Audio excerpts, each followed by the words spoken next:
Bom, dando continuidade então lá no capítulo 3, olhar fixo em Jesus e a vocação da família, já vamos lá para o número 73 desse capítulo, que tem como subtítulo Cristo e Igreja, Esposo e Esposa. É aquela relação realmente que eu já havia comentado anteriormente. O mesmo amor que Cristo devota à sua igreja, que somos nós, de certa forma, também deve ser o mesmo amor que entre os esposos. Depois a gente pega também lá na carta aos Efésios, como que ele vai, como São Paulo trata essa questão desse amor. Ele coloca de coisas muito, muito bonitas. Depois eu posso até ler para vocês, mas vocês podem procurar também no Carta aos Efésios, capítulo 5. Tá? No número 74, ele diz que vai colocar que o acolhimento e a recíproca doação, inclusive sexual, é caminho de crescimento pessoal e espiritual, facilita a superação das dificuldades que se apresentam durante a vida. Eu já tinha comentado essa questão, às vezes ele coloca algumas coisas um pouco, dando uma repetição, mas na verdade ele vai ampliando o tema, vai ampliando um pouco o assunto à medida em que vai se evoluindo no documento. Então, essa questão do acolhimento recíproco, do acolhimento na família, vai gerar um crescimento pessoal e espiritual. Essa evolução que nós procuramos ter, que procuramos em cada um dos viventes, em cada uma das pessoas dentro de um lar, dentro de uma casa, precisa ter essa dimensão. E à medida em que esse amor cresce, esse amor vai se expandindo, as alegrias são muito mais intensas, são vividas de forma muito mais intensa, e também quando surge alguma dificuldade, algum momento mais difícil, qualquer que seja ele, é mais facilmente suportado, é mais facilmente transpassado, mais facilmente encarado, procura-se as soluções de uma forma mais fácil, né? com apoio de todos. Né? O nosso grupo é prova disso. Então, que acaba sendo também uma família. Esse agrupamento de pessoas por amor é uma família. O Forever é uma família, justamente por causa dessa união em torno do amor. Né? O que nos une ali é o amor, e assim é dentro de uma família. Né? No número 75, ainda tratando da questão do matrimônio, é uma coisa interessante. Muitas pessoas dizem assim, foi o padre fulano, o padre cicano que me casou. Mentira, padre nenhum casa, aliás, padre não existe, padre casado no sentido oficial, ou ele é um sacerdote ou ele é casado, ele não pode ter os dois. Né? O que de fato acontece, quem são os ministros do matrimônio? O noivo e a noiva. É eles que se dão em casamento, é eles que se dão em matrimônio, eles aqui, perante uma testemunha de Deus, que no caso é o sacerdote, pode ser um diácono, ou mesmo um leigo revestido dessa autoridade de poder testemunhar o matrimônio, o sacramento do matrimônio, que seja porque duas pessoas ali demonstram esse interesse de se unirem para a vida toda, através do amor, na doença, na saúde e na doença, gerar filhos, enfim, aquelas coisas que a gente sempre ouve quando vai participar de alguma cerimônia de matrimônio. Então, quem se casa são os noivos. Então, essa coisa de dizer o padre X, o padre Y me casou, não é verdade. Você pode dizer assim, o padre X ou o padre Y testemunhou o meu matrimônio, a minha união com a minha esposa, ou com o meu esposo, que seja. Na sequência, já ele tem um outro subtítulo, né, que é Sementes do Verbo e Situações Imperfeitas. Essas situações imperfeitas são aqueles agrupamentos de pessoas unidas pelo amor que não estão eh, de a- dentro daquilo que a igreja determina como família, né, que é a união diante do sacramento do matrimônio entre um homem e uma mulher. O que são essas coisas? São pessoas que simplesmente se casaram no civil, pessoas que não que foram casadas, receberam o sacramento do matrimônio, por um motivo se divorciaram e casaram-se novamente, casaram obviamente no civil, né? Sempre que eu disser casamento é na forma civil e matrimônio na forma religiosa. Então, ou pessoas que ou que estão simplesmente a juntar as escovas de dente, como se diz, né? Nem civil e nem religioso. Estão ali por uma combinação entre eles, vão morar junto, estão morando junto.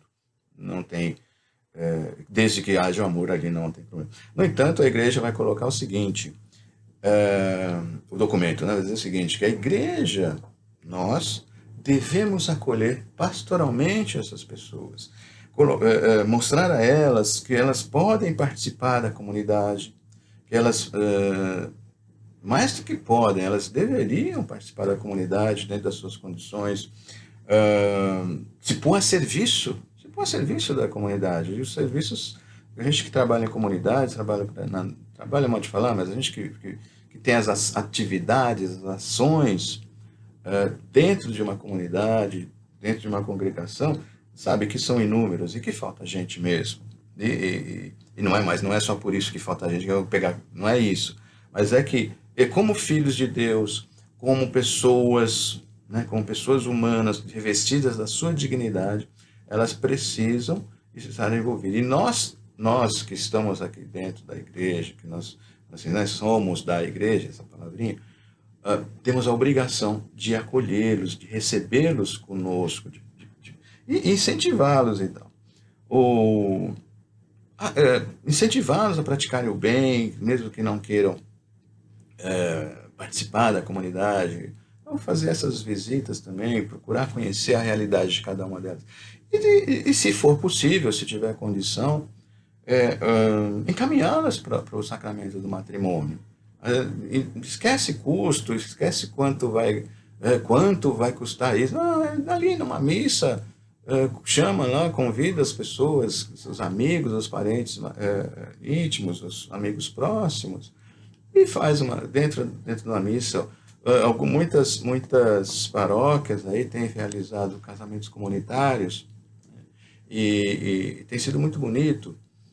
Os noivos ali se cotizam pelo menos para um arranjo floral e tal, mas o que não é necessário. Algumas outras paróquias dão os presentes, dá o bolo com algum refrigerante. É preciso acolher essas pessoas, porque elas até podem querer participar, mas por vergonha ou por preconceito das duas partes, não quererem ir e não estarem presentes, mas precisamos que elas estejam sim presentes, né? Já no número 79, quer dizer, é o discernimento diante das situações difíceis. Aqui ele já vai preparando, lá para o capítulo 8, que é aquele capítulo que eu sempre gosto de falar dele, a gente vai estudar aquele com muito carinho, com muito cuidado, mas ele diz assim, quer dizer, dentro dessas condições, precisamos ver o que acontece. Cada caso é um caso, cada situação é uma situação. Vamos com muito cuidado, com muito carinho, com muito amor, com muita delicadeza, com ternura, né? Com muita ternura. Vamos nos aproximando dessas pessoas e vamos vendo as suas dificuldades, as suas necessidades e acolher. Como Jesus, o bom pastor, aquele que deixa as 99 e vai buscar aquela ferida, aquela que se desgarrou e traz nos ombros. Traz nos ombros, ele não traz puxando, ele não traz amarrada numa corda. Reparem, isso é interessante, é importante notar isso, ele traz nos ombros. Né? Algumas figuras estão até no colo, mas ele nunca traz puxando ou dando pancada no coitado do bichinho, porque fugiu, se desgarrou, ou coisa que seja, né? E já depois, lá no número 80, o que tem ainda como subtítulo a transmissão da vida e a educação dos filhos, né?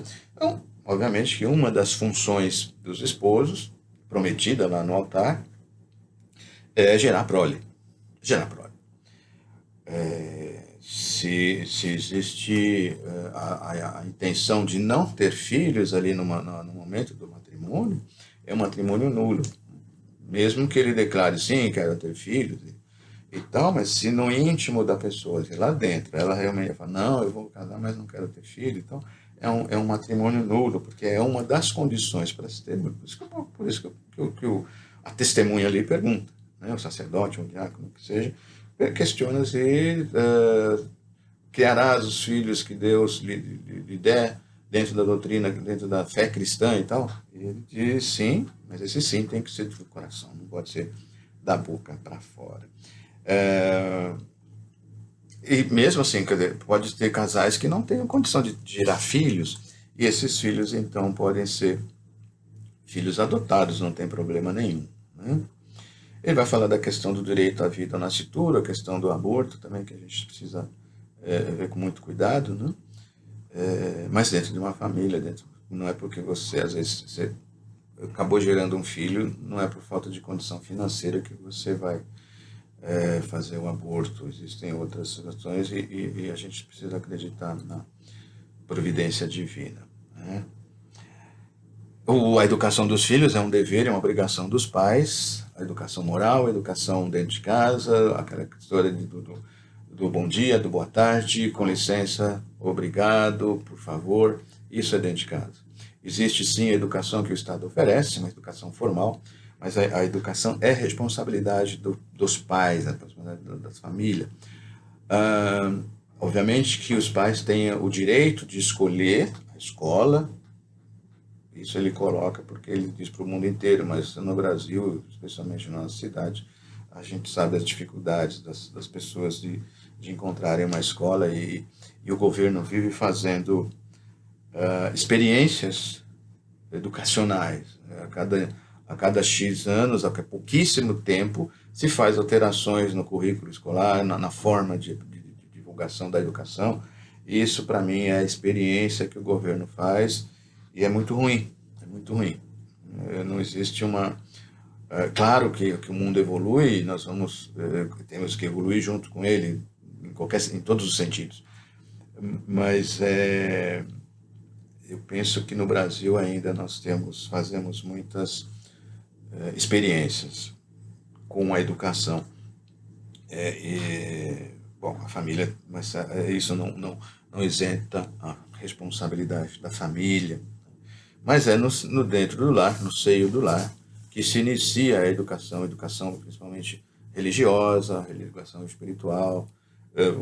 Os que são cristãos vão ensinar seus filhos a rezar, se forem católicos, vai ensinar a fazer direitinho o sinal da cruz, a rezar pelo menos uma Ave Maria, aquela oração que se faz com as crianças, do Santo Anjo do Senhor, enfim, uma oração no momento da refeição, a bênção dos pais para os filhos, a bênção entre os esposos, entre um e outro, né?